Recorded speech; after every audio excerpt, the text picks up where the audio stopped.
انسان جو سوچتا ہے وہ اس کے ساتھ زندگی میں کبھی نہ کبھی ضرور ہوتا ہے. اسے لا آف اٹریکشن کہتے ہیں. یہ ایک بہت ضروری چیز ہے. اس کے مطابق ایک جیسی چیزیں ایک جیسی چیزوں کو اپنی اور کھینچتی ہیں، اور جب آپ کچھ تصور امیجنیشن کرتے ہیں تو کائنات اس تصور کو آپ کے سامنے لے آتی ہے. یہ اس کائنات کا قانون ہے کہ آپ جو بھی چیز پورے یقین کے ساتھ تصور کریں گے اور سوچیں گے کہ یہ ہو جائے تو اگلے کچھ دن، ہفتوں یا مہینوں، سالوں میں وہ چیز ہو جائے گی. ہر چیز اپنے وقت پر ہوتی ہے لیکن وہ ہوتی ضرور ہے. یہ ایک حقیقت ہے. کو یہ جاننا ضروری ہے کہ یہ کام کیسے کرتی ہے. جیسے ایک شخص نظر بد سے ڈرتا ہے تو پھر واقعی اسے نظر بد لگ جاتی ہے. ایک شخص ناکامی سے خوف کھاتا ہے تو واقعی ناکام ہو جاتا ہے. ایک عورت کو ڈر لگا رہتا ہے کہ اس کا بچہ کہیں بیمار نہ ہو جائے، پھر واقعی وہ بچہ بیمار ہو جاتا ہے. ایک شخص غربت اور محتاجی سے ڈرتا ہے تو پھر فقیر اور تنگ حالی میں اپنی زندگی گزارتا ہے. اب یہ سب کیسے ہوتا ہے؟ کیا یہ سب سوچنے سے ممکن ہے جس کا ہم صرف تصور کرتے ہیں؟ تو اس کا جواب حدیث قدسی میں موجود ہے کہ رسول اللہ صلی اللہ علیہ وسلم نے فرمایا، اللہ فرماتے ہیں کہ میں اپنے بندے کے گمان کے مطابق ہوں، میں اس کے ساتھ ہوں جہاں بھی وہ مجھے یاد کرے. ہر وہ چیز جو آپ طے کر لیتے ہیں، آپ سوچتے ہیں کہ ایسا ہوگا، پھر ویسا ہی ہوتا ہے. اور ہر مسلمان اس کو اللہ کے ساتھ گمان کے ساتھ ہونا کہتے ہیں، اور سائنس اس کو لا آف اٹریکشن کہتی ہے. اگر ایک آدمی یہ گمان کرتا ہے کہ اس کی زندگی خوشحال ہوگی، رزق میں خوشحالی ہوگی، مال اور اولاد میں برکت ہوگی، تو وہ اللہ پر گمان رکھتا ہے اور اللہ اس کی نیت کے مطابق اسے عطا بھی کرتا ہے. مگر جب آدمی ہر وقت خوف میں رہتا ہے، اسے غربت اور بیماری کا خوف ہمیشہ ستاتا ہے، تو وہ دراصل اللہ سے مایوس ہوتا ہے. تو پھر اللہ بھی اسے اس کی نیت کے مطابق ہی عطا کرتا ہے. رسول اللہ صلی اللہ علیہ وسلم نے فرمایا، اللہ فرماتے ہیں میں اپنے بندوں کے ساتھ اس کے گمان کے مطابق معاملات کرتا ہوں. اگر وہ میری طرف خیر کا گمان کرتا ہے تو میں بھی خیر کا معاملات کرتا ہوں، اور اگر شر کا گمان کرتا ہے تو میں بھی شر کا معاملات کرتا ہوں. لا آف اٹریکشن یہ ہے کہ ایک جیسی چیزیں ایک دوسرے کو کھینچتی ہیں، جیسے کائنات کی وہ چیزیں جو اپنی جیسی چیزوں کو اپنی طرف اٹریکٹ کرتی ہیں.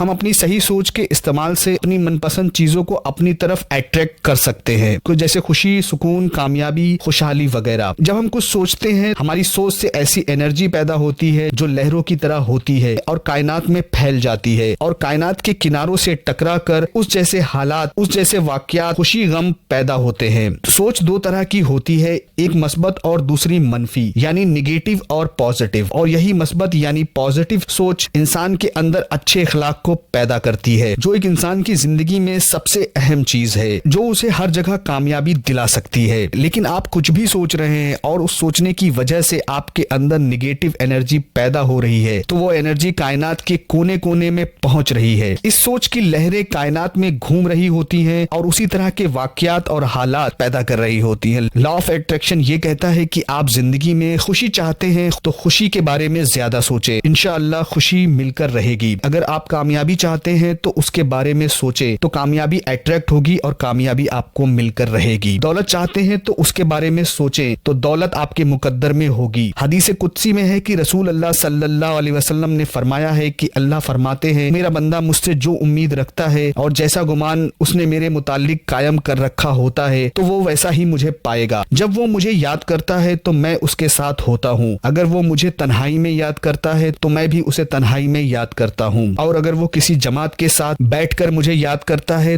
تو میں اس سے بہتر جماعت میں بیٹھ کر اسے یاد کرتا ہوں. اگر وہ میری طرف بالشت بھر بڑھتا ہے تو میں اس کی طرف ایک ہاتھ بھر بڑھتا ہوں، اور اگر وہ میری طرف ہاتھ بھر بڑھتا ہے تو میں اس کی طرف 4 ہاتھ بڑھتا ہوں، اور اگر وہ میری طرف آہستہ آہستہ آتا ہے تو میں اس کی طرف دوڑ کر آتا ہوں. انسان کے رویے اور لا آف اٹریکشن سے بہت گہرا تعلق ہے، بلکہ رویے اور اخلاق کے بغیر ایک انسان کی زندگی میں کوئی خوشی اور کوئی اچھائی نہیں رہ سکتی. جتنا آپ کے اخلاق اچھے ہوں گے اتنی ہی کامیابی آپ کے آگے سر جھکائے گی. اس لیے رسول اللہ صلی اللہ علیہ وسلم نے سب سے زیادہ بہترین اخلاق اپنانے پر زور دیا ہے. بخاری شریف میں ہے کہ آپ صلی اللہ علیہ وسلم نے فرمایا، تم میں سے اچھا وہ ہے جس کے اخلاق سب سے اچھے ہو. سب سے اچھا وہی ہو سکتا ہے جس کی سوچ پازیٹیو ہو، اور پازیٹیو سوچ رکھنے والا انسانی اچھے اخلاق کا مالک ہو سکتا ہے. اب اچھے اخلاق کے سامنے محنت، علم، محبت، قسمت، دولت اور لیڈرشپ یہ سب کیوں بے بس ہو جاتی ہیں؟ تو اس کا جواب ایک نظریے میں چھپا ہوا ہے.